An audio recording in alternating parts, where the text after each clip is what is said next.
This arc will be playing a horror role-playing game. Check the description now to see the content warnings for this and the following episodes of this arc. Thank you.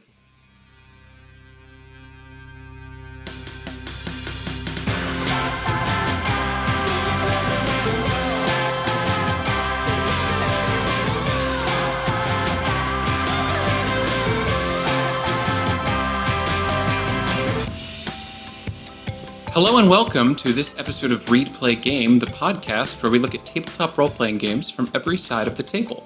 I'm the rules lawyer, and I'll be playing this week as well. I'm Emma Skaggs, and I will also be playing this week. I'm Manish Pinamaraju, and I'll be playing this week. I'm Tori Jewell, and I'll be playing this week. I'm Mikey Sparks, and I will be DMing this week. Woo! GMing this week. For people tuning in for the first time, this is the first of three parts that make up the structure of this podcast, the read portion. We won't just be reading, though. We'll be walking through the character creation process of an RPG that we've selected for this week, talking through the rules as we go. This will be followed by later episodes where we play through a brief game using these characters, then reflect on the system. Feel free to listen to whichever of these interests you, and feel free to skip whichever ones don't. Today we're going to be looking at Heart, the City Beneath, a game designed by Grant Howitt and Christopher Taylor.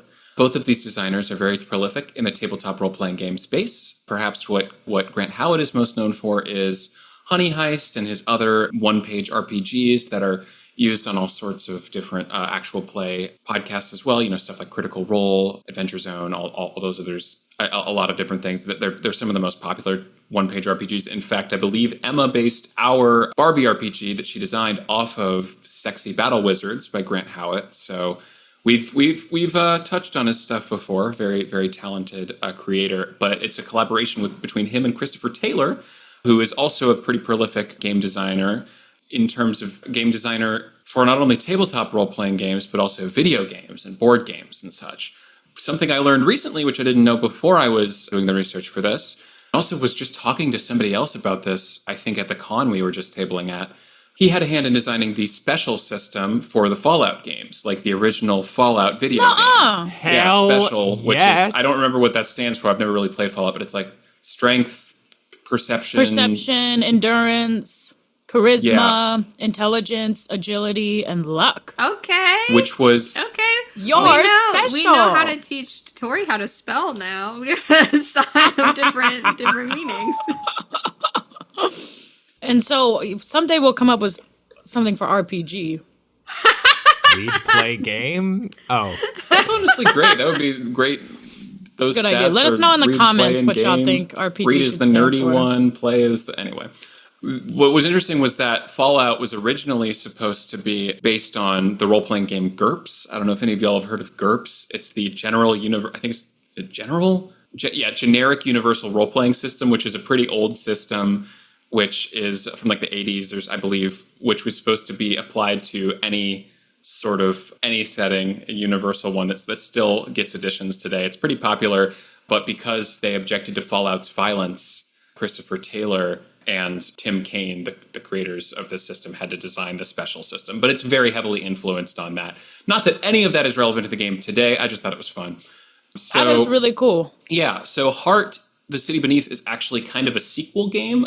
It goes hand in hand with another game called, actually I'm not sure which came first. I believe this one came after. Yeah, because the other one is called Spire, the City Must Fall, I believe, which takes place in the same setting. That's the point, is that I believe they've got the same settings and same like overall systems, but Spire takes place in the city that is above the location we're exploring, which is the City Beneath. And Spire is a setting it's all very dark fantasy. Spire is known for being a lot of like, the whole point of it is like a revolution. It's like the Aelfir, which are one of the races, are like subjugating the Drow, and they like rise up and stuff like that. So it's a very, very political game, unlike a lot of these woke games these Okay, days. let's take that one again. It's a very... I was going to say, I'm glad Fallout has the violence in it that it does, personally. Mm-hmm. And did y'all ever have that add-on, or like you could unlock it in Halo, where it was like the birthday party, if you got a headshot, it would like explode with confetti and it would go, yay!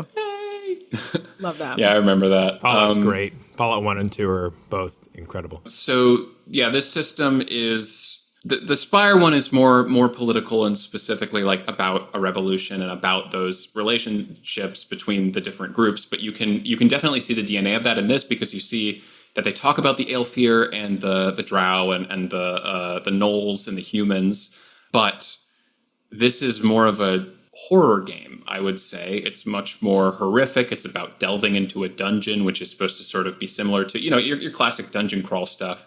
And so it's a much darker, all of the characters are kind of doomed in a way where they're going to search into this heart, which is this beating, living creature almost in the center of this place that is under that city where all that political unrest is happening. Description of the heart in the rule book There's a spectacular description of the heart. Something I picked up on here, and y'all talk about it and briefly in the rule book, like evil is like an actual like entity in this world, or like a... The heart is. The heart's evil? Well, I think that... Mikey, I you want to answer I guess it? we'll have to listen and find out. I wouldn't say the heart is evil. I'd say the heart, and one of the things I really like about the rule book and the way it kind of implements and the resources for like a GM specifically, is you can interpret what the heart is differently. Like every person who runs it, every time you play it, it can be something completely different. But the main core through line and the thing, they say in all of their taglines is the heart will give you what you want or kill you trying. Because at the end of the day, the reason why people are drawn to the heart is the heart gives people their deepest desires, and it changes the areas of the city beneath to suit what people like desire. And that's why the further down you go, the less people there are. Like when people enter it, it shifts it to kind of accommodate them. But it isn't a person, it doesn't understand people really. It's kind of more like a child trying to interpret what its parents want. Yeah, and that's included in the many descriptions of the heart, where it's a whole page that says, what is the heart? And then it lists like a bunch of different options, and it's like kind of up for your interpretation. And it's like, the whole point is that it's more important about the journey and what the characters are searching for rather than like this. It's like, to me, it's almost, I think they do actually make this comparison like to the Wizard of Oz, where it's like they're going in search of something, but like what the wizard actually is or what Oz actually is does not matter as much. Anish, were you about to say something? Yeah. So you're telling me the heart is sort of like the Green Goblin mask, Yes, speaking at me. That's me. Beckoning me forward. That's my class. That's what's happening to me. Oh, really? Oh, we're going to get into that. Somebody talked about potentially a really cool description. Can we read that? Which I one? can read it. This is the read portion. I can read portions of it. It's a full page, and what it does is it gives different examples of the heart. It starts with, what is the heart? There are a wide variety of theories as to what the heart is. No one's quite sure. The following ideas are postulated by academics in the cities above and below. And then I'm going to skip the main ones. I might read, I love this set of 2 lines from the first possible meaning of the heart, which is, it's a benevolent gray goo and is doing this because it thinks it's best for the world and the people in it.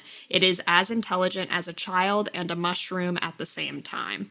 Then there's like another option of like, it's a inquisitive god cocoon, and when it hatches, it will remake the cosmos. And then there's another option that it's from the future. Someone built it to make sure that the planet was habitable and then sent it back through time to ensure that the civilization would happen.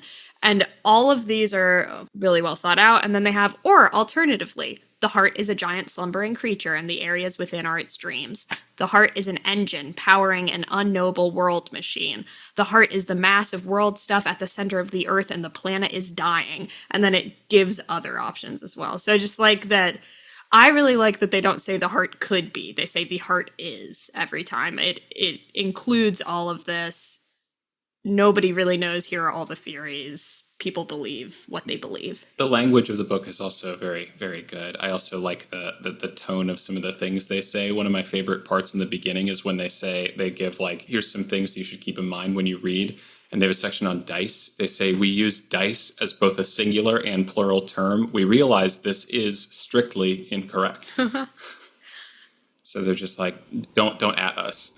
The writers, like throughout the book, it's written very beautifully. The prose is excellent. And there's a lot of, the thing I enjoy about it is that it balances tone really well, because a lot of this stuff, the descriptions of creatures, of places they have later on in the book, can be pretty horrific, but it's balanced in terms of like, one of the things it says is for, and this is kind of just in terms of like play, is if you're in a combat situation and it's like, oh, this is too tough for the players.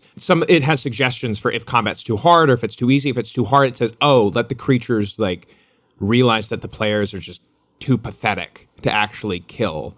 Or like if you fight, and it's such an easy fight, it says, emphasize how sad and like pitiful these creatures, like the players are fighting, are. It's really, really cool. It has a lot of resources for GMs and like how to use the gameplay to influence the tone And in a cool way. just because in previous games that have this in the rule book, there have been instances of us forgetting to read it until later. So right at the beginning in the introduction, after the very short, like, here's what the game is and here's the tone of the game, they do talk about safety tools. It says it's always a good idea to have safety tools, and they use the idea of lines and veils, which we've talked about in previous episodes. Line is a topic or action that the player doesn't want to be included in the game at all, and then a veil is a topic or action that the player is okay with including in the game as long as its description is vague. And I like that they have a paragraph about, like, not everyone wants to say their lines and veils out loud, so have a additional safety tool during the game. They recommend in-person games having a card with an X written on it at the center of the table, and you just tap the card if you are uncomfortable with the direction that something is going or what has occurred, and then you can shift. And I think it's especially important to have these like tools explicitly written out and explained in a game with such a like horror-based tone as this, because that's an easy place to really make people uncomfortable if you haven't had the right level of communication. A thing I had in mind when first kind of reading the book, it seems like the more people play this game, the intention is for their characters to become even worse and worse off. Like, delving into the heart makes them change in crazy different ways. I personally love that idea, and I love the horror aspect of it, but it's definitely different than your standard D&D game that's like, everything's on the up and up, And we're found even though there are family challenges, and we love each other. we're found family. It seems very different than that. That's definitely something we'll go into, but in terms of the mechanics, this heart is kind of like the antithesis of a D&D kind of experience. Because with D&D, as it goes on, you get stronger, et cetera, et cetera. But with heart, the way damage is taken, and we'll go over this in more depth, is through stress. And as you take more stress causes fallouts. Fallouts are these things that can be something like a minor fallout could be a twisted ankle, a sprained ankle. But a major fallout could be a broken leg, and it can like grow from that. And then you have like critical fallouts, which when a critical fallout happens can be like two major fallouts. That's when your character just like dies or goes insane or something else happens. But and we'll go over this more. But a fun thing about fallouts and stress is that each character has a specific action they can do that will end like their character, whether it be death or whatever. But it's like this great, glorious moment that a character can use to leave like an indelible mark on the world, whether that be something, for example, there's like certain things people can do to turn themselves into this crystalline like structure, whether it be like to beat an enemy in this specific way, et cetera, et cetera. Raise from the dead, stuff like that. It's really cool. Would they be dead for the rest of the session? Yeah, the game is kind of about having that control over your character's death, like having that ownership of it, being able to have them fulfill what they want in that moment, but like also have that tragic end. So it's it's not a necessarily happy, fun. Yeah, it's a dark game. Is that the same as, and I might be getting ahead of myself, the Zenith? That is The Zenith. That yeah. is what that is? Yeah. Okay. The Zenith. Yeah. I forgot the word. Did we want to give an example of a line or veil? I mean, I feel like we kind of skip. Yeah. Because we, like, know each other, but, like, is it worth Also, do we demonstrating have how that's anything? right? Yeah, let's do it. Like an Let's go over actual. I think that especially because recently we played a game where we talked about lines and veils, we have that in mind. I think last time we talked about this, I said that it can be awkward to state a line or veil that you feel like is a given because it feels like you're implying that other people would be interested in it. But just to give a like strong line for me, like sexual violence is a line for me. That's not something that I want to explore in game. However, in other games, sometimes I am uncomfortable with body horror. This game, I'm very interested in body horror. I think that it would be very fun to explore that here. Yes, I too am very interested in body horror, considering the class I'm playing, horror. A lot of horror. And that being said, again, a lot of the classes really lean into the horror aspect. Like the classes you pick in this game disfigure you. DPA purists. Permanent. Yeah, there's an entire class that features several insects, and if that is not your thing, potentially skip this episode. We should definitely have We'll have a content warning at the beginning of this. Okay. It's So now maybe- a bad time to say I have a fear of bees. Haha, you do, but it's okay for the session, right? Yeah, I can talk about it. That sounded like I was pressuring you. More we've talked about this Yeah, I outside mean, if of the if call. that's what you want, yeah, like sure. Right? We could make them praying mantises or I'm something. just kidding. That's I'm just so kidding. much worse. Can Oh. you imagine? God. I'm not kidding about the fear of bees, but I can talk about them. Like that's fine. You don't like being near a bee in real life. That's like the same for me. I'm terrified of like wasps, but like, talking about them is fine for me, at least. Talk about it all the time. Mikey, I really like that you brought up the thing about the stress and the, what are they called? The Fallout. stress and Fallout. I like that you brought up the stress and the fallout because I think that really, really fits in with the themes of the game in the way that they specify that stress is purely like fictional, kind of like not really manifested. Like instead of having, basically what it feels like when you first look at it is that there's 5 different HP tracks for 5 different things, but really what it is that's how like stressed, like actually worried you are about it in yourself, because there's not actually any physical issue yet, but like you're starting to think about it or it's starting to like get there, if that makes sense. And then the fallout is when it actually turns into an actual consequence. Do we all start at 0? Yep. You start at 0 for everything. Do you have a character sheet? I do. So when I was looking at it, I was like, are these stats? Like, I don't know what I'm supposed to put here. But Yeah, I see so- now you're telling me they're ticks that get Yeah, marked it's off. blood, Okay. mind, echo, fortune, and supplies. And at some points, you're going to mark stress to those. And then that's how stressed you are about it. And then every time you mark stress, the GM is going to roll a d12. And if they roll under the amount of stress you have in that track, you take a fallout.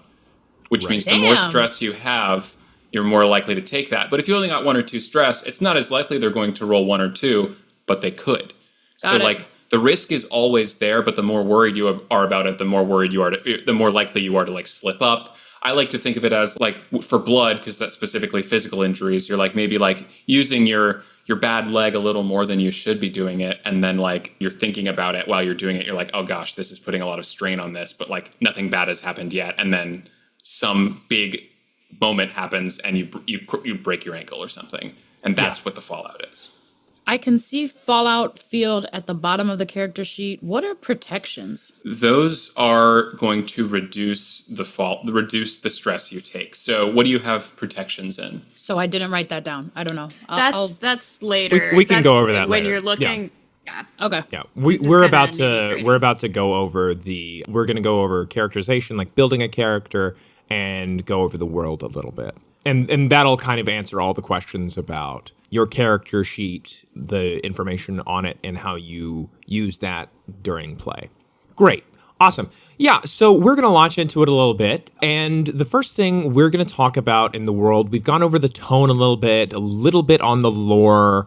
We'll go into that a little bit more later when we actually delve into the story of the city beneath. You as a character have different things that make up yourself. Those things are your name, your race, your class, calling, and beats. We're first going to go over character creation. We've talked a little bit about the tone, a little bit about the world, the heart itself. And the first thing we're going to go over are the various things that go into your character. Each character has a name. They have a race, a class, a calling, beats, and various abilities. Before we go into a little bit more in depth on character creation, we first want to talk about the three core things that you will be rolling when it comes to playing.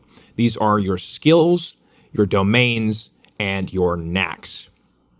Now, for rolling with everything, whether that be combat, whether that be investigating something, heart is a rules.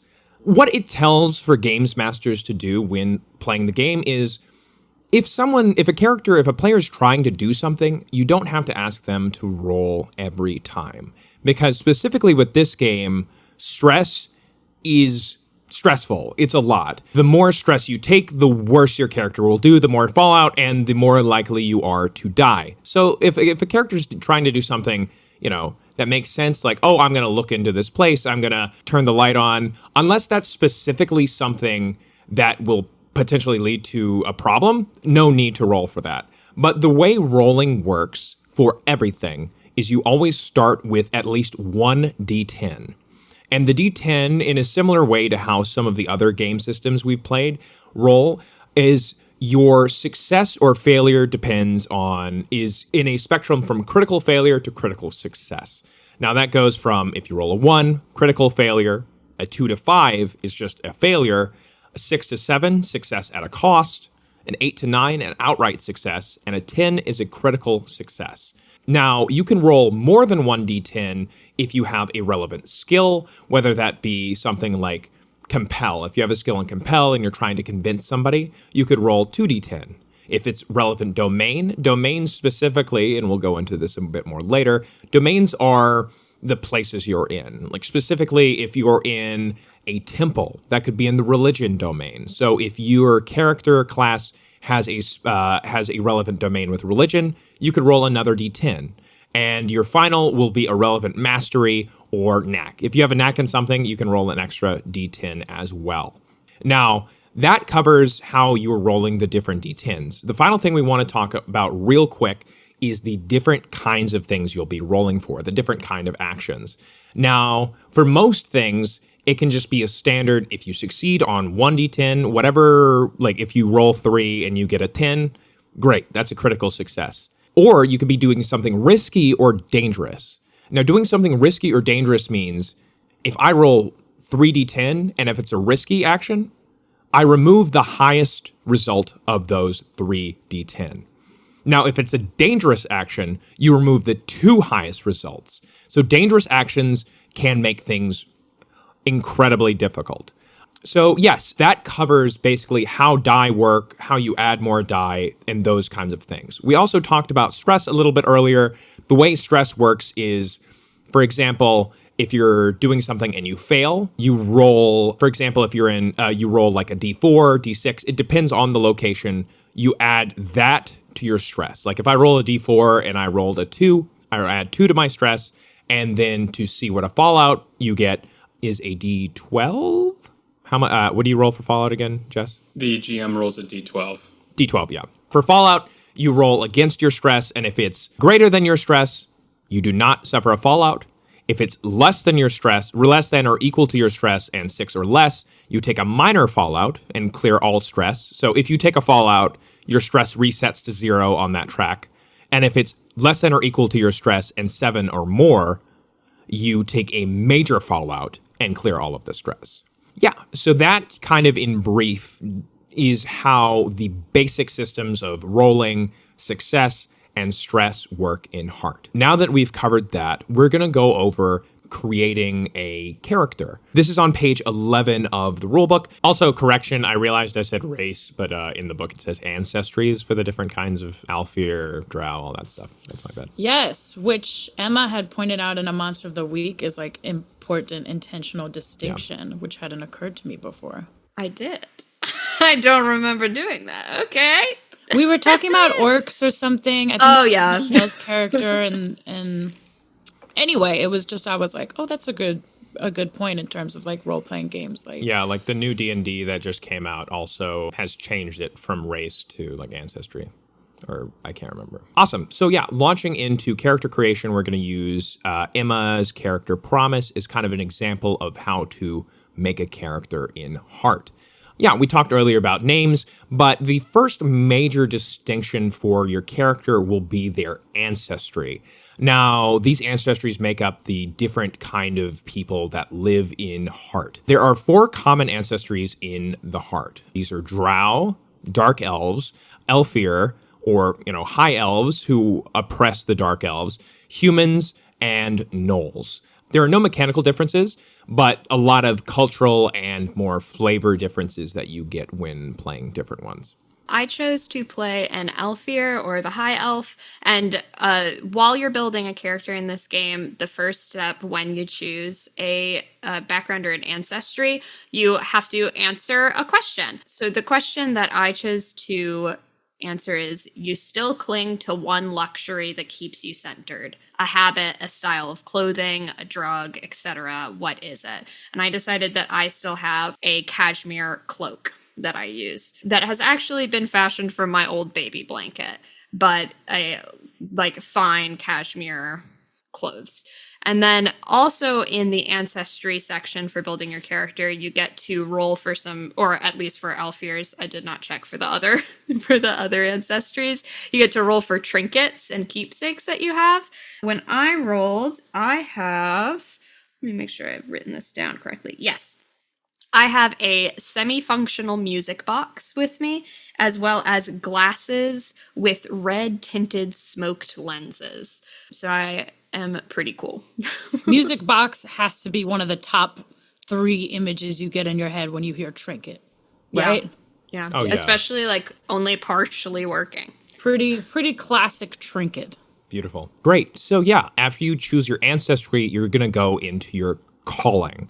Now, calling specifically is the reason why you are delving into the Heart. The Heart and the areas around it are very dangerous, weird, and confusing, and everyone is down there for a reason, and the calling is your reason. My reason for being in the Heart, my calling is Heart Song, which is when you sleep, you dream of the heart. You're half mad with glimpses of knowledge, mad enough to go ever deeper into the Undercity looking for revelations.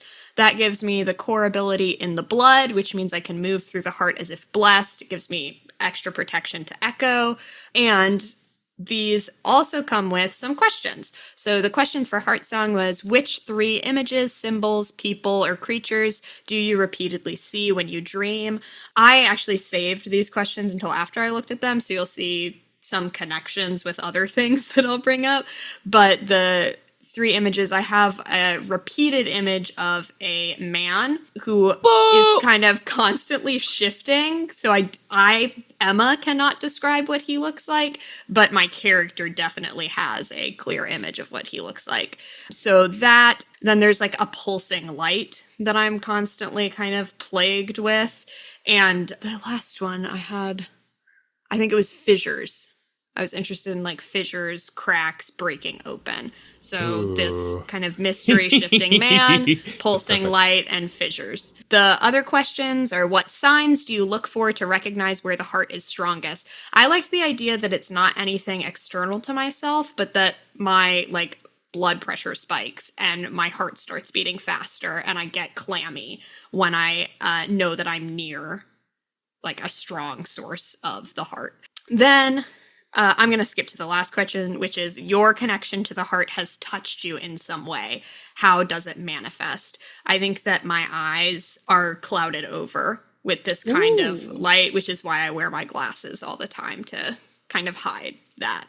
And then there's also a character tie question, listed here, which is you recently witnessed an unearthly sight with another player character. Who was it? What happened? And how did they react? So I was going to save that after we all introduce our characters, but I'll keep that in mind for later. That's a great idea. I have a question.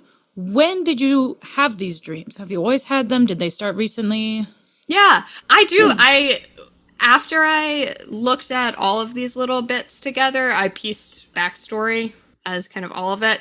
I decided I was the only child of a couple that was trying for a very long time to secure an heir to, like, you know, their business up above. They had me. They were really excited. I, again, doted on, raised to take over.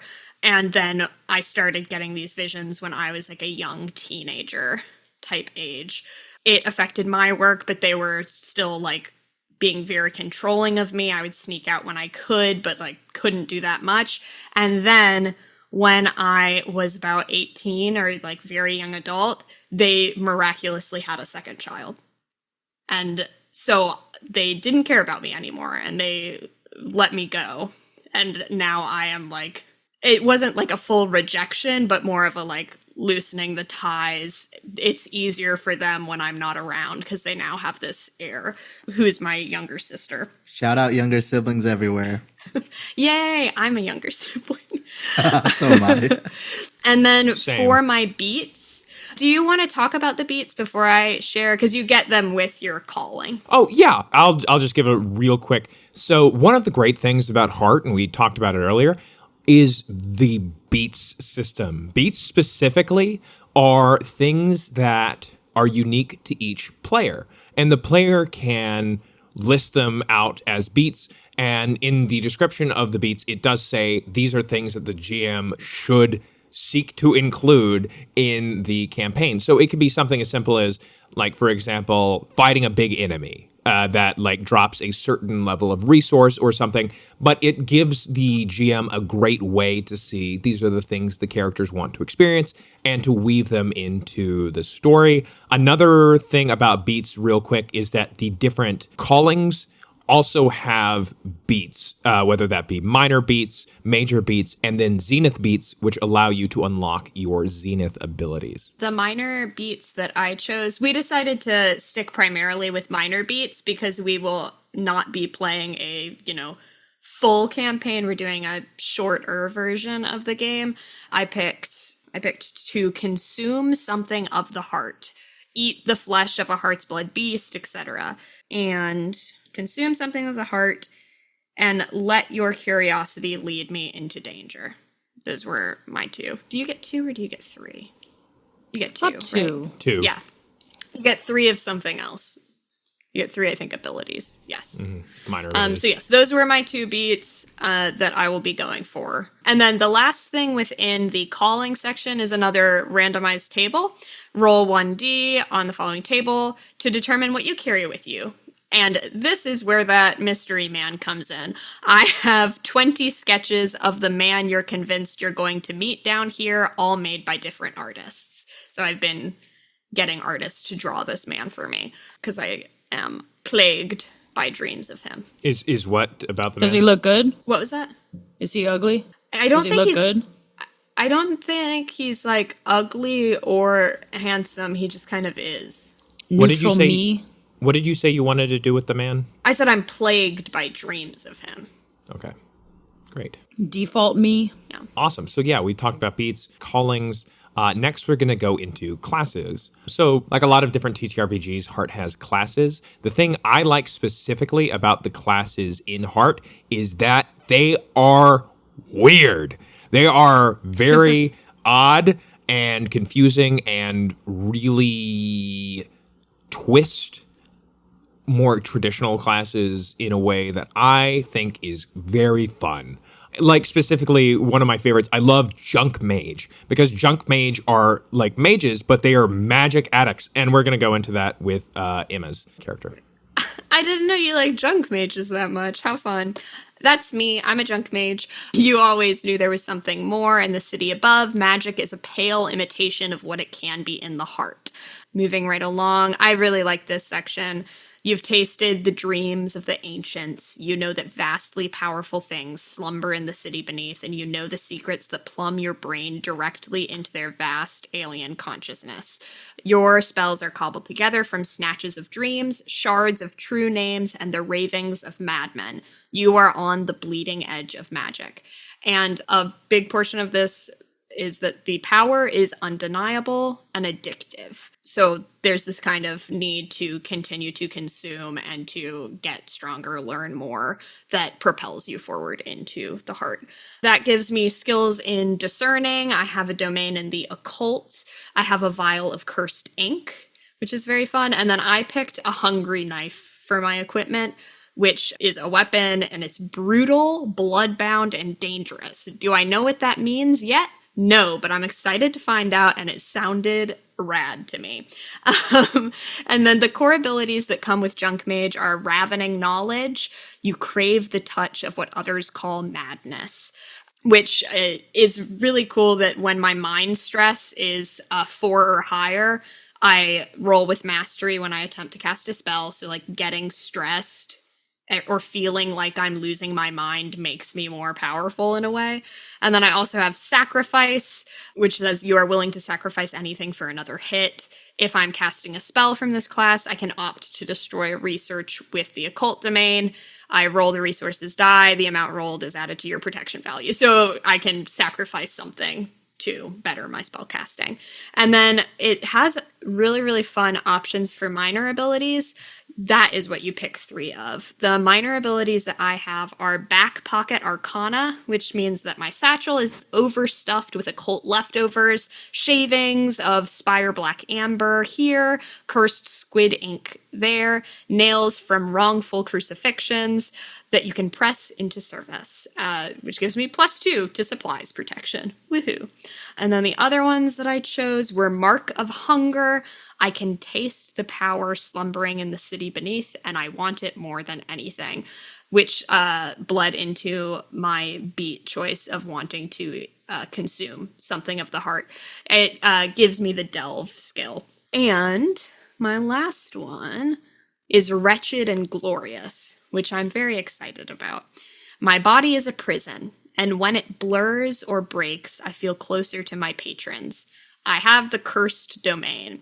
And when I use the sacrifice ability, I can consume resources from the cursed domain. But I like the idea of like my body is breaking down, and that makes me, again, feel closer to the magic and feel better about what I am doing. Yeah. Was I missing anything from that? I don't think so. So yeah, that. Oh, and then her name. Her name is Morning Sun's Promise, or Promise for short. And if anyone is curious, actually, let me pull it up because I enjoyed it.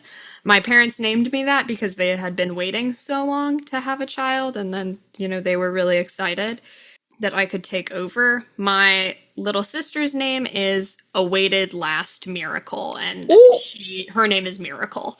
So I was promised she's Miracle.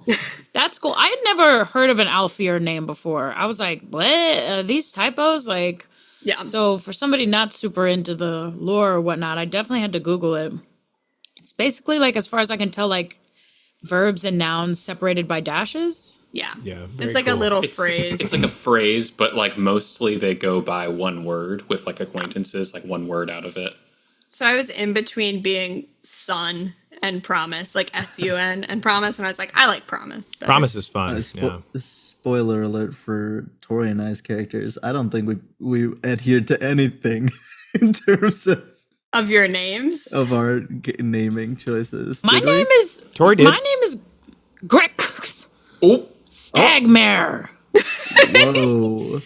I think maybe you didn't. I didn't. Then I just looked at Nox that. Sounds like Nox works. Cacophonous. Rocks. I mean, like a lot of. So what it says with Knowles specifically, Anish, is like Knowles translate. Are we jumping in? No. I was just gonna say real quick, is like Knowles translate their names into the local language. So like some are just like Pitchwood, Red Glass, So it's like yours, like Noxious, works for that format. But yeah, cool. Okay, so we went through the different parts of a character. We went through building a character with Emma. Mikey, you asked for our domains and trinkets. Do you want our trinkets or do you want our resources? Because those are different. I think trinkets don't actually give you anything. They're just Resources. flavor. Okay. Yeah. And domains mostly so I know when you should roll for an extra D10. Yeah. Which, because I said a lot of stuff, right? I said a lot of trinkets. I said a lot of resources. My trinkets are like my cloak made of my baby blanket.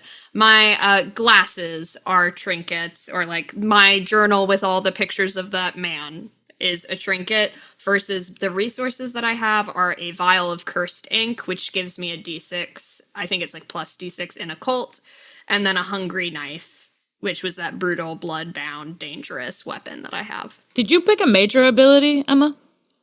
Oh shit! Are we not there? I mean, maybe we're not like that leveled up. I No, feel I believe you start with a major ability. Okay. And then maybe I fucked up. Hee hee hee. Do we pick the minor abilities? Or do we get the minor abilities You under it? get base abilities. There's 2 core abilities that you have just as Yes. your class. Under major ability, there's minor abilities. Do we get them automatically, or do we have to unlock them? You have 3 minor abilities. That you can pick. Yeah. And the ones below major ability are available to be picked. We're not automatically unlocking them. So you have core abilities, which are, if you have that class, those are abilities you have no matter what. And then to begin with, you select 3 of the minor abilities, and those become your minor abilities. And you have 1 major ability. Oh, and I did pick one. I just forgot to write it down. Yeah, one of the things we won't probably do, but like there are ways to level up and gain more abilities. I mean, maybe we get a Zenith ability at some point. Who knows? But yeah. Actually, just to double check, you pick 3 minor abilities. Then there's the major ability, which includes like 3 sections within it. Is that accurate? Yes. Cool. My question's about the 3 sections underneath it. Oh, Are those unlocked automatically, or do we have the option to pick I them think as you one of the have 3? them. I don't know. Your major ability is the first paragraph under the word, and then those are additional minor abilities that you can choose later to specialize. Love Or it. Choose alternatively, later to you can specialize. choose them now as one of your 3. But Thank you. I wanted All I my wanted to know. 3 from the list, so I'm keeping Oh. that. I can share mine because I didn't before, as Okay. part of the like Please, me please breakdown. do. And the major ability that I chose, which I have not picked any of the minor abilities from within the kind of umbrella of this major ability, but I can unlock them later, is Sanctum of the Stone Chorus. They claim in 100 voices, like the scraping of tectonic plates, that they are the old gods, imprisoned in the heart by upstart deities. Which means I can roll Discern plus Religion to cast a spell, and on a success, I find a path to one of the parasitic temples of the old gods, which was very exciting to me. And if I meditate there, I can remove stress from Echo. It's exciting. It like unlocks this space for me. beautiful. Great. Awesome. Yeah. So I guess, do we want to, now that we've gone over Emma's character in detail, do we want to just go over, let everyone give a brief synopsis of their character? Yeah. Great. Sweet. Let's Who do wants it. to go next? Yeah, who wants to go first? Or I guess second. I can go. Okay. Anish, you're up. This book was very long to read, and so I did a little speed run myself, and I have a very simple character concept, which I will explain to you now. I picked the first calling I could find, which was adventure. My character is diving into Heart, the City Beneath, because it makes me feel excited. That is my calling. The core ability of that is whenever I gain a minor advance, I refresh D6. Whenever I gain a major advance, I refresh D8. However, I'd like to talk about the questions in regards to the adventure story. I have made a Knoll Cleaver named Noxious. Noxious was born in the heart itself. The first question on the adventure page is, what drove you out of the city above? Well, I was abandoned as a little gnoll pup in the dangerous city beneath, and I was raised by monsters. For listeners at home, a very convenient excuse for not to write a backstory. Wait, to be clear, can you describe? I don't think we've said exactly what a knoll is. Oh yeah, that's a great point. Because I feel gnolls are different in different pieces of media. I also think it's hilarious that this is a little spoiler, but that you essentially are like a wolf. Like, it's not a wolf, but like a lot of people would be like, my human character was orphaned and raised by wolves, and you're a wolf character that was abandoned and raised by monsters. Yeah. Now that you put it into those terms, but the book describes them as hyena-headed people, and there's a whole bunch of lore there that I would love to read later, but I did not. So I'm a hyena-headed person. However, I imagine my character a little different because the cleaver class is all about eating the heart and integrating its wild parts into itself. I think Noxious was abandoned for a very specific reason, and it's because I imagine that he looks like a hairless dog, those Zolos. If you know the dog breed in real life, I'm imagining something between that and a chupacabra. Very hairless, kind of tufts of hair in different places. Kind of looks a little like he looks interesting for sure, but was abandoned as a part of those differences. The trinkets I rolled were a gin battery I don't know how to recharge, a warm leathery egg. I don't know what those mean, but I'll figure it out later. But I also rolled my master sigil, wrought from iron. So I imagine the backstory of this little guy who was abandoned and raised by monsters. Eventually, he found a city in the heart beneath, or he found a place with other people. And despite the treatment he received, a lot of people gave him the name Noxious because, again, he was out in the wild for so long. But somebody took him in and realized that this gnoll had potential. And so I think I was raised to be a hunter. And that is what Noxious has become. His whole purpose in life is to keep delving into the heart, because no matter what, it doesn't matter. The heart will accept you as it is. And if you keep plunging further and further in, you will become accepted by the heart, whether you like it or not. Accepted or consumed. Bum, bum, bum. Exactly. My beats are to slay a beast that drops resources of D10 or higher, and to rush into danger before anyone else. So I'm going to be very, very reckless today. Now, Hank. Yeah, maybe not. Because I'm planning on living fast and loose. The cleaver as a class, like I said, is all about consuming parts of the heart in beasts to become something different. I think as a kid, again, Noxious was a little hairless and kind of a little different. Now he's really stepped into that role. I think imagine metal spikes down his spine, a rat tail, feathers just kind of strewn across his body. Fuck yeah. Horns. It's clear that parts of him are different creatures, and it's all because he has consumed these monsters as a part of the journey along the way. Chimera.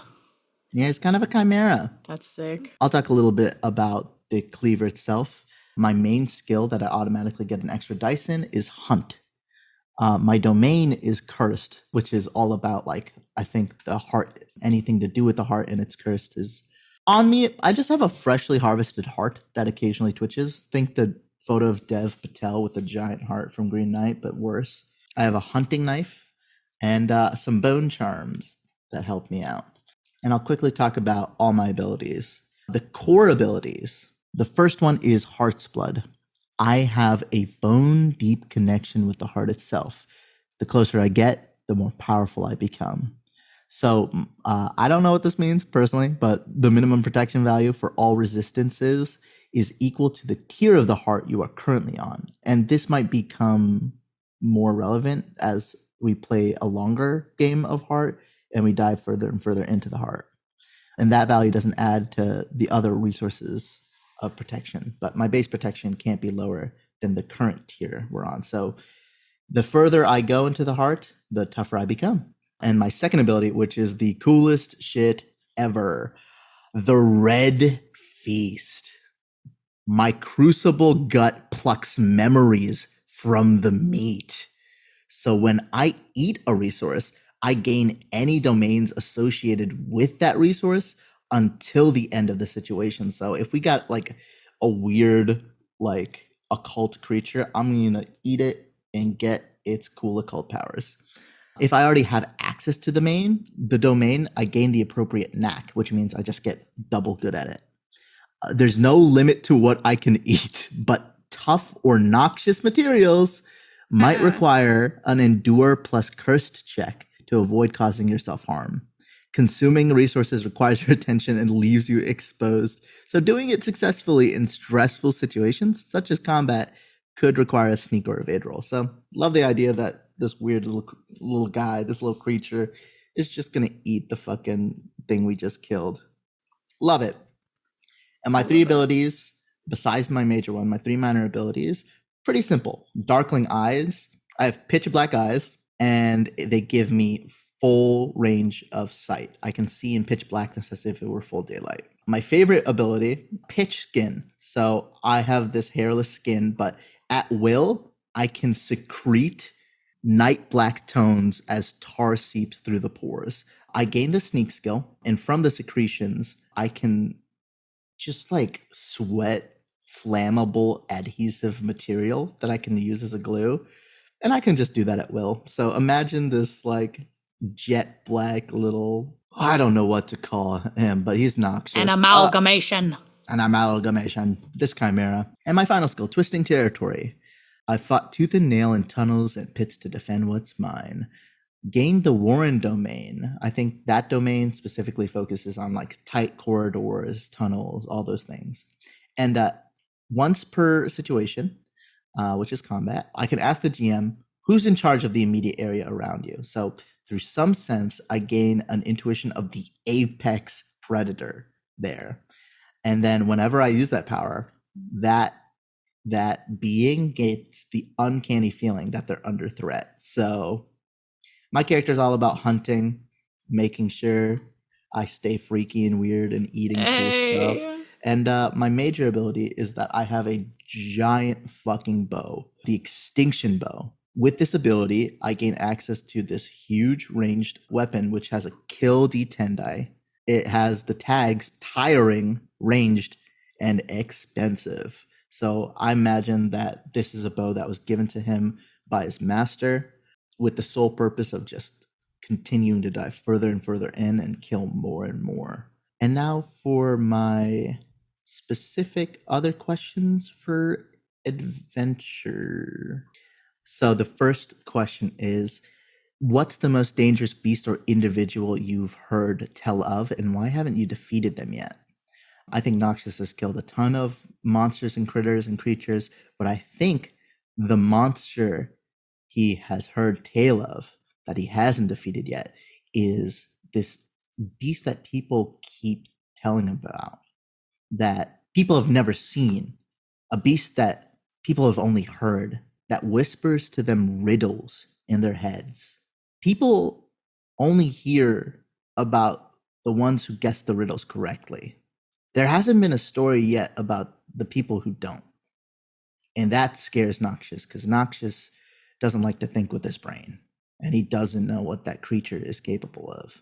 So the heart is a scary place, and Noxious is looking to become one with it. Great. What if instead of heart, it was freak? My freak stat is maxed. Great. Who wants to go next? I'll do it. Okay. Tori, you look so good. Do I really? Thank you. Sitting here stressing about it. I'm also a gnoll, so you can picture that hyena face. Although for Knowles, I'm on the smaller side. He's kind of scrawny, maybe has these little glasses. The name is Grex Stagmaw, but you may also refer to them as the Hive because my class is a deep apiarist. Am I saying it right? Apiarist? Apiarist. I believe. Apiarist, which means from my ears, from my eyes, even my nostrils and mouth, you'll see just waves of small bees, and they are slowly transforming my insides into waxy husks and making me more of this collective as opposed to an individual. How could someone get this way, you may ask?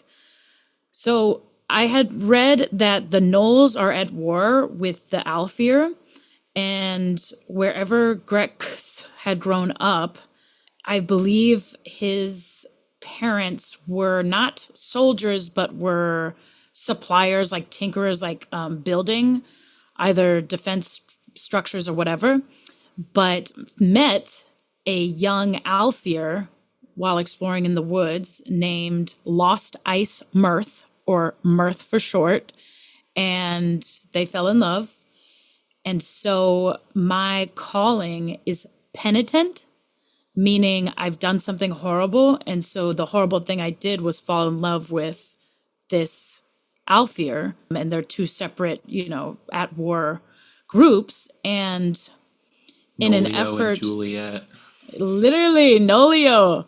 So in an effort to find a way for us to bridge this horrible gap, I heard the calling of the Hive and invited the Hive into my body. And when I came to Mirth and said, I've got this solution, he said, you no longer have a heart. You've got a husk of bees, which threw me into the city beneath. So, that being said, so sad, but also you don't have a heart. You have a husk with bees. Literally. Something of that effect. So the active beats are meet an NPC who hates me for what I did. So for crossing that, I don't know, they talk about different orders, and I'm not 100% clear on what those are. And then I also said convert an NPC. Because I am a apiarist, I have a Hive tool, which is a kill D4 brutal. And actually, I'll go ahead and just... Oh, also, I'll say this real quick. I double-checked, looked it up. It is Elfir. Like an elf ear. Yep. Elfir. And actually, I'll back that up. I'll start with my trinkets that I got as a gnoll. One of them is an annotated map of the dust region. And so I said maybe that was the map we used to meet each other. Maybe the dust is somewhere else. I don't know. And a book of macabre stories that remind me of Mirth or whatever. Grex is a reader. And then through my penitence... playing against type. I know, daring today, aren't we? Wow. Because I'm penitent, I have absolution chains. So not only will you see these bees kind of constantly surrounding him, you'll see these gigantic, I'm imagining huge chains. So I've got the Hive tool, and then I also have a smoker. Kratos. And I like to imagine the smoker is on what? Like Kratos. Like the chains. Don't know who that is. Also on brand for Tori to be doing something, and the smoker, when I remember so vividly as a child. So I do have the smoker on these big fucking chains. It's a kill D4, debilitating, and smoke. And then the resources I have are a Heartsbloom Rose, which is a D. I wrote a DQ. I don't know what that is. Dairy Queen. It's occult, and so because I'm penitent, or maybe it's because I'm apiarist, my domain is occult, fragile. And then my core abilities are the Hive, a sweetling nest within your body, your organs are replaced, yada yada, and release the swarm. You send out a swarm of bees eager to defend you. Then I've got something called the Perfect Machine, which I am inheriting from my family. You see the cogs, gears, and engines that are just echoes of the infinite, staggering majesty that is the Hive. So also apiarist. And then I have something called Intoxicant. Pheromone glands pucker and blossom on your wrists and neck. You are alluring, irresistible, almost soporific. So what I like about it is it says you can talk to someone and convince them to revert to their basest impulses. Wow. Driven solely by lust, hunger, or a need for shelter, whichever they desire most right now. That's You're fun. like feel is- sexy. I feel that's how Greg spent a good amount of time, was just like, aching heart, like hunger, whatever, like just defaulting on these like evolutionary like needs. And then we've got many eyes. Each of your companions is a vessel for your sight, so I can send out this swarm to scope and like see. And then my That's major cool as hell. ability. Thank you.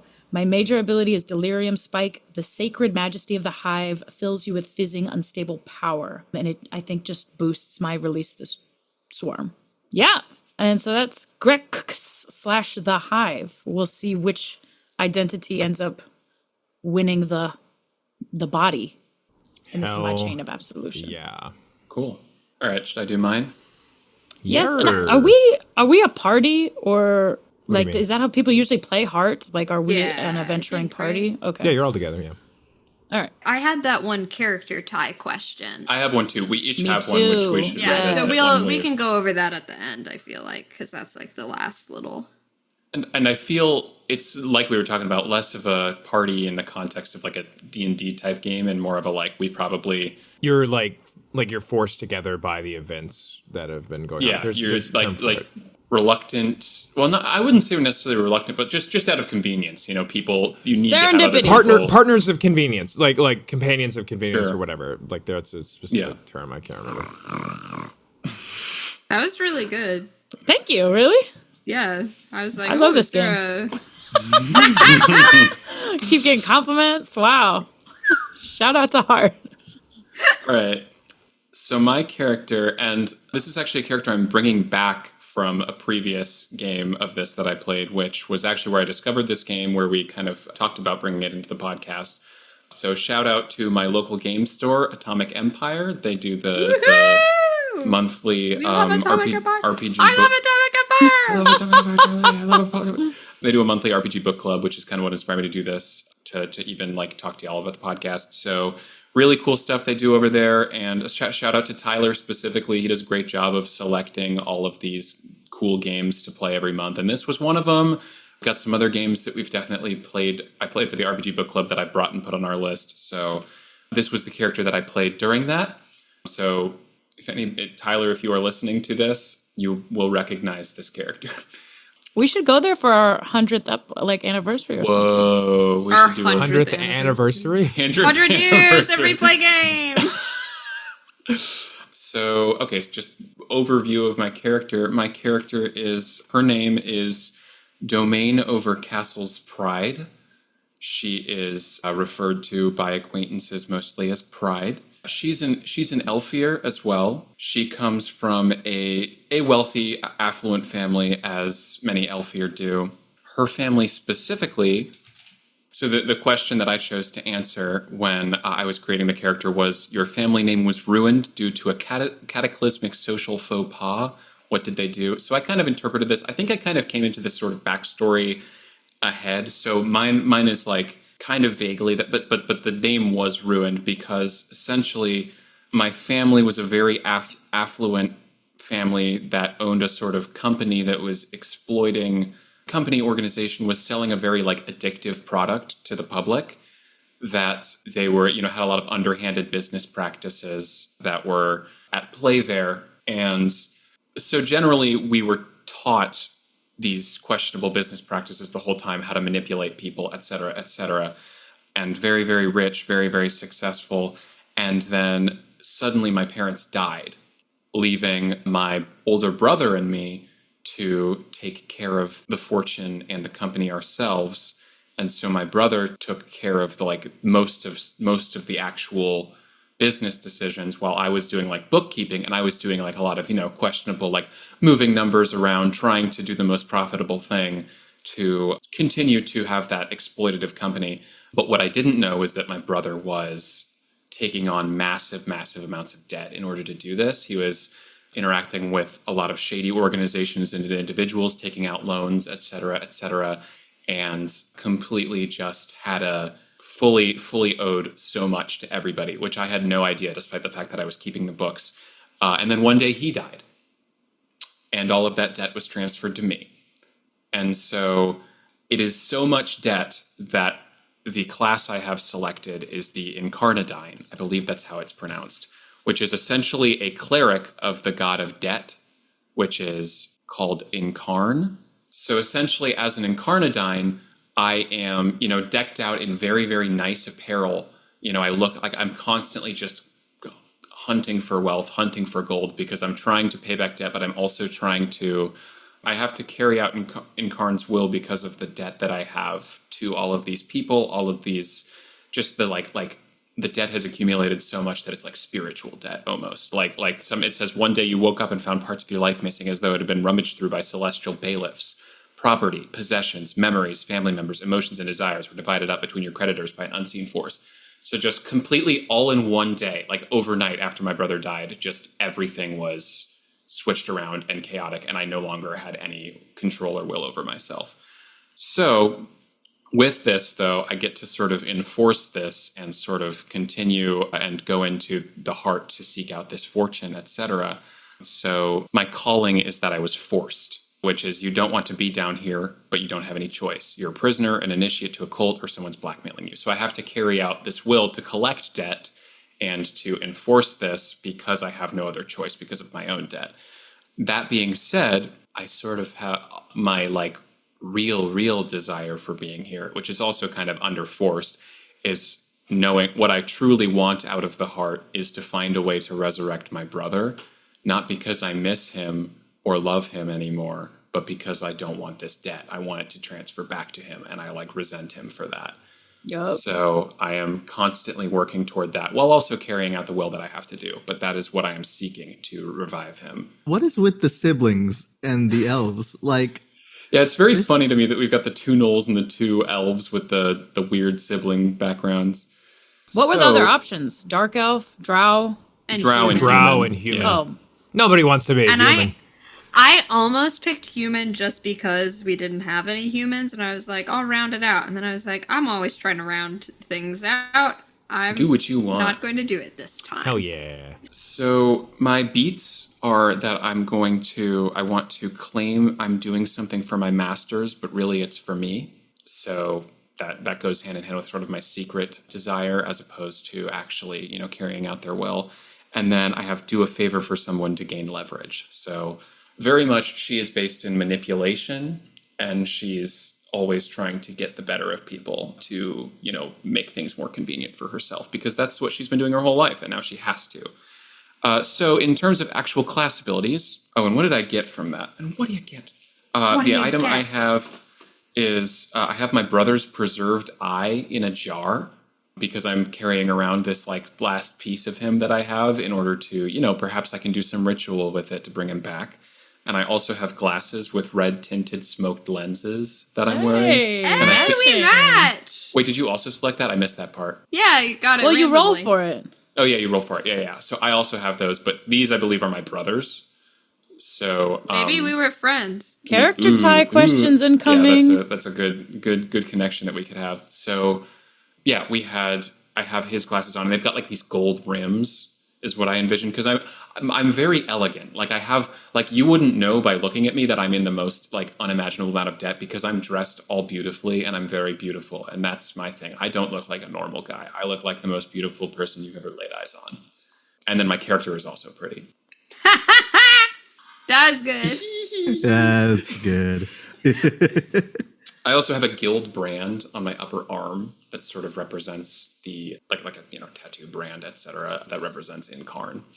So for my class abilities, what I get, my core traits, my skill is Compel, and my domain is Haven. A resource I have is a secondhand wedding ring, which I have to D6 Haven. It's just a resource, which I imagine I would like flavor-wise to be my parents' wedding ring, one of their wedding, just because that's a significant relationship that I have. And then the equipment I get, I have a hooked blade with a kill D6, and then I also have a filigreed revolver, kill D8. I've got 2 weapons. I got my hooked blade and my revolver.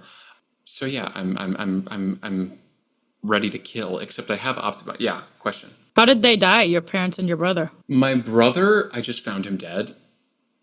My parents, I think, I want to think of it as like sort of a Batman type situation where it's unclear whether it was like intended because they were like something in the street, but it was whether it was intended as like a revolutionary overthrowing thing, like targeted at them, or just like a random act of violence, if that makes sense. I just don't know enough about Batman, I guess. You know Batman's backstory? I thought they just got shot. Yeah, they got shot in like an alley, but like some Because interpretations... it was like, give me your pearls. Yeah, some interpretations have it be more like just a random thing, but some interpretations have it be like... Give us the means of production. That has been He's the richest guy in the there was a town. big plot. Yeah. So for me, I don't think I know. Did you watch The Batman with Robert Pattinson, Tori? Yeah. Oh, yeah, that was like his whole thing with his parents were killed by the mob because they... You think we remember that? Right. I remember the shot of him walking out the burning car, like... Oh, that was a good and one. Zoe Kravitz. Well, a cool thing that I like about the Elfir is that they have these masks to like hide their identity from the populace. Like, wearing these masks. I don't know if we mentioned this earlier. You don't. Not anymore. Yeah, we don't have them anymore. That's one of your options. Is you can still have your mask from up there. I didn't choose that, but like I also didn't choose that. But like most in Spire, like the elite have like a mask to cover their face, walking around at all times, and not because of COVID. I'm ready to play. What else do we got to go over? I'm reading my abilities. Oh, Christ. Sorry. Yeah. I'll do it quick. I have collateral. Ready for you to join your brother. Listen, if y'all read your abilities, I'm reading mine. Goddamn. For the ability I get from my calling forced is collateral. Once per session, I can allocate stress to the most nearly friendly target instead of myself. That's hilarious. So I can just step behind one of y'all because IdGaff, I'm like, oh, you do it. Oh, that's funny. Still exploiting the populace. Always. Yeah. That's what I know. And then I have Crave, which is my major ability, which is I can roll Compel in Haven to cast it on an NPC. I can instill Great Desire. If this is unusual for them, it's like so I can instill a great desire for something in them. If the thing they want is unusual, casting this spell is risky. On a success, they now fiercely want whatever it is you specified until the end of the current situation. So I can just make someone want something. And when I was initially creating this character, I think I had envisioned her as much more like sexy, and I was like, I can like seduce them. But I don't know if that's the vibe. I also have the my core abilities, the cost of doing business, consume a resource and roll its dice, set it aside. When I perform an action or inflict stress, I replace any unrolled dice in my pool with the dice I set aside. Once used in this manner, it's consumed. If you have so I can basically use a resource to make my rolls better. Mutually assured destruction. If I go down, I'm taking them with me. If you die, the wards placed on your soul detonate in an attempt to take down whoever did you in.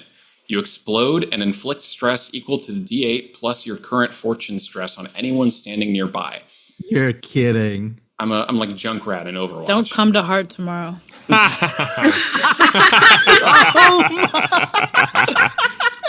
Very good.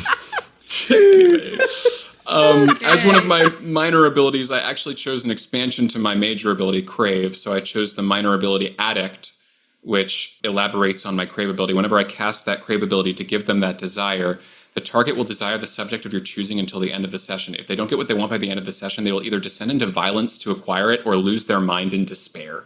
Me, whenever we talk about Waffle House on this podcast. What? When did we talk about You start craving it? Yeah, I start craving it, and if I don't get it, I lose my madness to violence or despair. Okay, then my other ability is creative bookkeeping, which is very much based on my backstory. A flexible grasp on reality means you have something for every occasion on hand. Gain +2 supplies protection. And then I have valuable asset, which gives me +2 fortune protection. Which, did we talk about the protections? I know there was a question about it earlier, but I know we said we'd elaborate on it later. I just don't know what that is. So essentially a protection gives you, so my little boxes are filled here. I've got 2 protections for fortune and supplies. So anytime I take fortune stress or supplies stress, I subtract 2 from that stress. Great. Oh, that's nice. Where and that's where in your abilities? Yeah, I got that from one of I took 2 minor abilities. One that gets rid of my supplies protection and has a fortunes protection. So All y'all right. might not have protection. I'm just super cool. I have protection, I think, in like Echo or something. I need to. And that's all my shit. Sweet. That's my character. Awesome. So we've been through everyone's characters, kind of gone over character creation, and also Should we do our ties? yes. Actually, before we do, Tori just asked a really great question. Can we go over what blood, mind, echo, fortune, and supplies mean? Yeah, I'll go over that right now. So, yeah, the different types of stress you can take come in different stats individually, and these are treated kind of as your health, or lack of a better word. But yeah, the different things that your different stress and your different resistances are blood, which is like physical exhaustion, pain, blood loss, injury, anything to your physical self. Echo. Echo is twisting of the body and mind by the unreal energies of the heart. Things that like cause you that change you, like not physically. It can be physically, but it's through ways of kind of like magical, ethereal kind of external stuff. Has anyone seen Annihilation or read Annihilation? Yes, literally. I was one of the That's things, what I was thinking about while I read that section. one of the things they wrote Annihilation. at the very end of the book. They have a section of like recommended supplementary materials. Annihilation was the first thing on the list. Annihilation, Yeah. Silent Hill, Bloodborne, all of these different things. Like a corrupting of your body and soul by the heart. Right. The next thing you have is mind. This is madness, instability, and weirdnesses. You losing your mind, things that like you see, and this is like weird, like that kind of stuff that like corrupts your how you think. Next, you have fortune. This is like bad luck, incompetence, overconfidence, whether it be you lose a lot of money, you are just unlucky. That is a different kind of stress. And then finally, you have supplies. This is loss of resources, damaged equipment, and debt. For example, if you have a bow or some kind of weapon that lets you shoot things, generally you are said to have always enough ammo. But if you take supplies stress and suffer a minor supplies fallout, you could not have enough ammo and not be able to use that weapon until you figure out the fallout. So a lot of the like specifics of things are abstracted in this way. So like it's like you're not going to be keeping track of numbers in terms of like your inventory. That's just represented by your supplies. And like same with like HP, blood, mind, like all of this stuff is just kind of generalized until it becomes real. It's kind of abstract and might take a second to really like get a grasp on, but it's, yeah. Great. So yeah, let's go over these character ties. Do we have anything else rules-wise? Because I would love to do character ties right before we jump into gaming. Yes, we have. There's still. You mean in the play episode or Like end the read episode on the ties. Yeah. And then jump right into we game. we have some more rules to go over. Yay. Real quick overview of combat. Each enemy has their own stat blocks similar to you, and you are inflicting stress to their different resistances. But they only have one resistance track, correct? Yes. Yeah. They only have one resistance track. And so you can be inflicting, the different kinds of damage, and that would still apply to their resistance track, to that central one, but they could have protection, et cetera, et cetera. We talked about fallout, equipment. If there's information on those tags on equipment, it might be good just to, like, my knife. Oh, yeah. I can talk about that. Brutal, bloodbound, dangerous. I'm kind of curious what that means. Right. So the tags on equipment are on page 97. Oh, yeah. And then bonds we have is pretty much the last thing and then there's exploration in the heart. But yeah, so equipment, there are different types of equipment in the heart, and they cover things from relatively normal to more legendary. If you don't have anything equipped, you're trying to like attack something, it'll be with a D4, and depending on what kind of weapon you have, like it goes from D4 is just nothing, D6 civilian, D8 professional, D10 exotic, and D12 legendary. So the better equipment you have, the more effective it is. And there are different kinds of equipment, whether it be kill equipment like a weapon, mend equipment like something to heal people, things like that's just the skill die you're going to be rolling with that when you do that. And then the die number next to it is how much stress it will inflict to whatever you're doing. What the tags on page 97, the tags are listed. I would review Like, I think the only thing that has tags is like one of each person's weapon, right? I'll send a screenshot of this in the chat for people to go over, because the tags like specifically affect, like, for example, you said yours was bloodbound and what, Emma? It is brutal, bloodbound, and dangerous. Great. So, for example, if it's brutal, when you roll for stress against an adversary when using this item, roll 2 dice and pick the highest. Multiple instances of this tag stack. If you manage to get it 3 times, you'd roll 4 dice and pick the highest when calculating stress. So I think when we play, since we're exploring this, like, what I'm going to do is I'm not going to write all that down, but I'm going to say, like, oh, I'm going to use my knife. Let me go to that page and check exactly what this does. Yeah. I'll Not probably writing all reference that. it. Happy for you. Right. Yeah. Or So sorry. just Like, reference go to the it page. when it Keep in mind becomes... what tags I sent you a picture have. in the chat. Yeah. The final thing I'll say before we go into ties, and just kind of a basic overview. Well, this is just talking about exploration. How does the heart work and like the tiers? Do you think I should go over that, or? I feel we can mention tiers when we get to the get to playing, when it's Sweet. actually relevant, because Yeah. then you can say what tiers we're in of the heart. Great. Then let's talk about bonds. Hooray. Bonds are in, the questions are in our drives, right? Or, like, that's where we find them. Calling, yes. Oh. Why don't we go in the order of the people that went? So, Emma, what's your question? My question is, you recently witnessed an unearthly sight with another player character. Who was it? What happened? And how did they react? I'm gonna make a pretty bold choice, so let me know if either Mikey or Jess, if you think that this is too, if I'm like stating too much for another character. I think that I met you. We were interacting.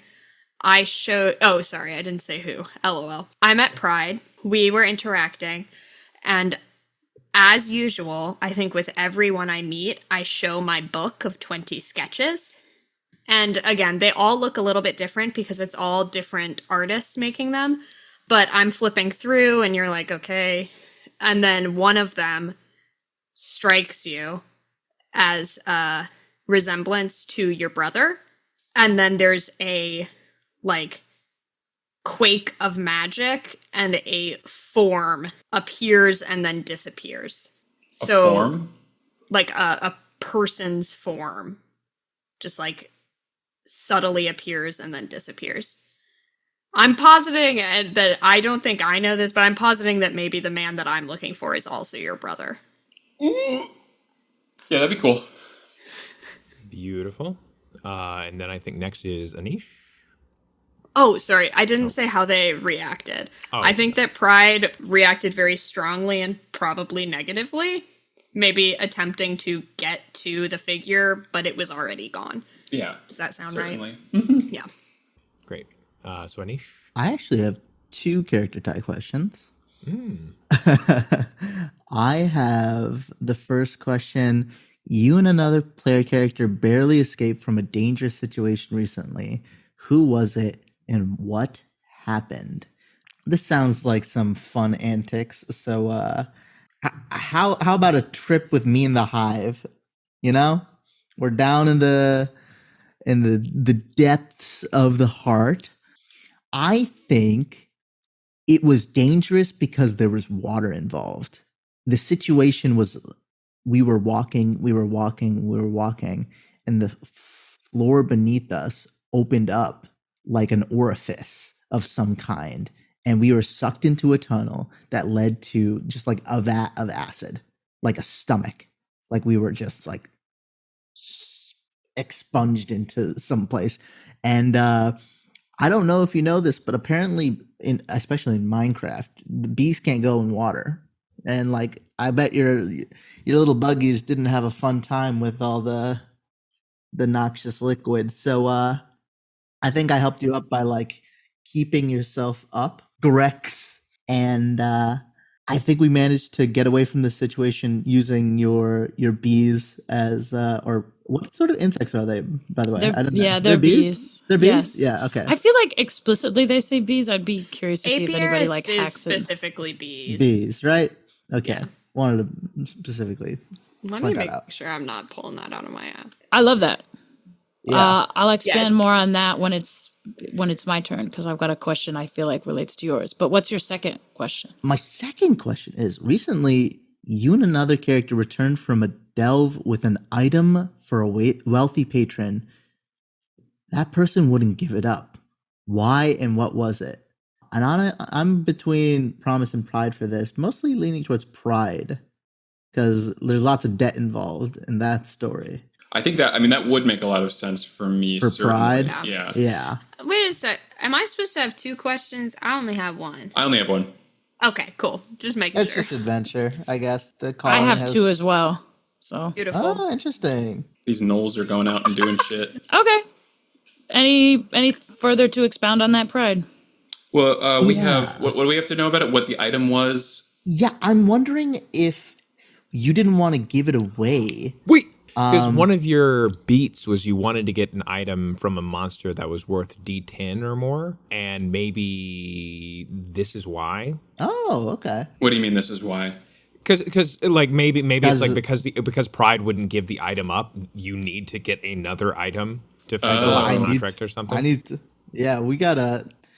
I don't know why you wouldn't give this up, but we still need this contract fulfilled in the background. So we're like working double duty on this mission because you wouldn't give it up. What is this thing? I'm fine to collaborate on this, but I think a prompt I'll throw your way is it's either that the wealthy patron is somebody you know and don't fuck with, or the item is important to your brother, or just expensive. I think it could be both, because I think I care more about the brother thing. I think I'm desperate enough that it doesn't really matter, but I think I'm painting it. I'm telling you it's because of the patron, but secretly it might be something that has to do with my brother. Cool. I think that paints the Noxious and Pride relationship as like definitely not intimate enough to give those details, and more of a like working, like begrudging, like, are you fucking kidding me? We gotta, you know what? We'll figure it out later. All right, you don't want to deal with Madam Evil. Like Madam Evil. We signed a contract. I mean, I don't know why you bring. You know, it's fine. I Tori's just gotta kill a fucking monster. My turn. Literally. So yeah, that's fun. Okay, so one of mine is pick one of the other characters you look up to them as an example of how to live one's life. What inspired this? So I was thinking Nox for this, and I think it's less like I aspire to live the life you have, and more like I have this idea that you are what a gnoll should be. And I just feel so out of place. I don't feel comfortable adventuring or slashing or whatever. You know, I'm more at home with my books, but like I see you and I think, gosh, I wish I could be more like that. Why couldn't I have been born like an adventurer and something like that? And so I'm thinking I kind of came to the heart in this disarray and like confusion and whatever. And maybe you were one of the first people I met and you recognized that like look of abandonment. And because you are native here, you like showed me around and we adventured together, and maybe that saving from the acid is what kind of solidified our trust and bond together. Yeah, I think it would make complete sense for Nox, a gnoll who is kind of, I suppose, abandoned in childhood and then found, his way forward, to see somebody who was abandoned by society, forced to come down here, maybe not ready and still debating it, and then finding community with them. So I think we're two peas in a pod. We also both have that body modification thing where you have all these extra like horns and feathers, and I've got these bees. So there's no judgment. A lot of kinship. I've got bees. No judgment here. And I think Nox is somebody like that's all about like it leans. I think there's part of the Knoll questions that talk about where you come from. That is like, how do you lean into what image do you project to impress, surprise, or intimidate people? And then for you fled the Spire? Or you traveled to the heart? Yeah, you fled the Spire. What do you miss most about the surface world? Obviously, what I miss most is mirth and the innocence of youth. What about your character? Okay, and so this one's...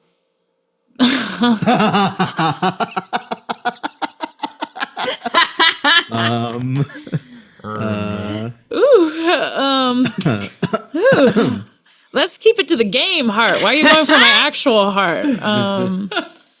Anyway, I just took a mind damage. So this Stress, actually. so about to be a fallout, about to be a falling out. Anyway. So this one's a little trickier. Pick one of the other characters. They were present at your betrayal. How were they involved? Yeah, so that one's a little trickier. When I first heard Pride's story about being disgraced as an Elfier, I was like, maybe, but it feels like you've already got, like, your brother can't be the one from Promises, Dreams, You're Dead, and my, like, lost. That it's just too many for your brothers. So I'm open to other people ideas. Particularly Promise. Yeah, I think Promise.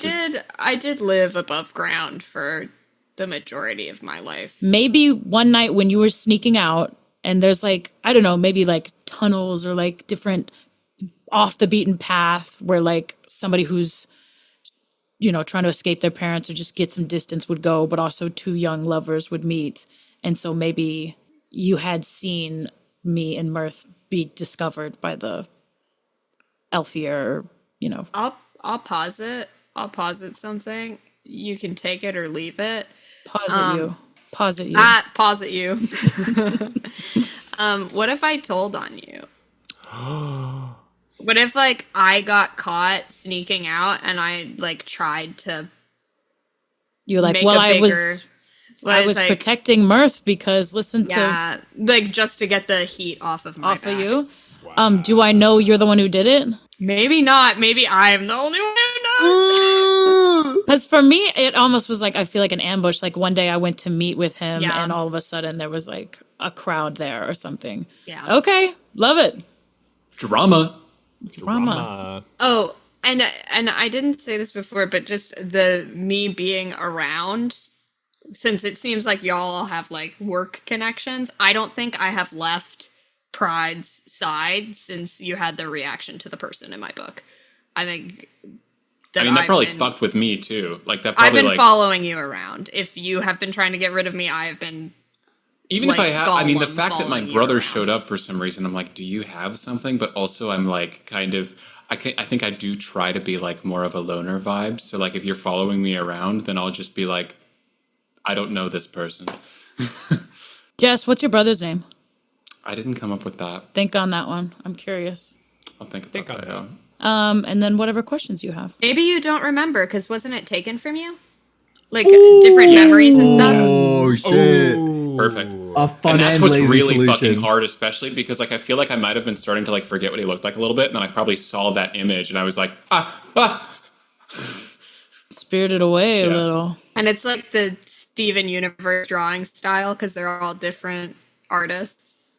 You're like, that's my brother. That's my son. We probably, I mean, that means we probably do have like a weird. We probably do have a weird relationship then because I do feel like I'm probably like, what do you know? I think we just are anime insane angle all the time. Okay, my question is, choose another player character. They have a history with your masters too. What's their relationship? I mean, I have something with everybody at this point, I think. I do feel with the fact that we adventured together, it might be Nox, right? Oh yeah. Because I do have a master who trained me. Yeah, then that might be it. Or like we've that's probably how we've like interacted because we've like gone on these adventures together and had to bring these artifacts or valuable things to like certain people. So I think that makes sense. So y'all have the same master? I don't have a master. Well, I have several masters. Is it just that like Nox works in deaths and dealings as well? Like yeah, I think that we're to get by. Yeah. I'm a bounty hunter. So I think that that's probably where the like connection formed between all of us, because like the two of us started working together, and then obviously Promise and I are not like we already have our thing going on, and then y'all had your adventuring thing going on too. And then I saw and I was like, oh no, who let this guy in here? Cool. Well, that sounds good. When you hear "That's my son," are you thinking Harry Potter or Sing? Sing? When the gorilla dad, it depends on the accent. When he breaks out of jail to hear his son sing, because that's what I'm thinking of. Yeah, that's my That's Yes, that's beautiful. one of the most emotional I forgot how sequences in any good. film. I forgot how good you were at doing animal crawling motions, Tori. Like, I forgot the early TikTok days. Again. Do a All right. hyena. Awesome. So yeah, we've gone through all of the rules, created our characters, and discussed bonds with everyone. I think. Is there anything else we should go over? I think we. I think let's jump into the next episode. The last thing. Anyone have a guess what a group of hyenas is called? A giggle. A cackle. Oh. A cackle That's or a fun. clan. Huh. All right, let's go to another side of the table. All right. That's it for the read episode. We're going to jump into playing, and we will see you on a different side of the table. Woo! Woo! Da, da, da, da. Okay.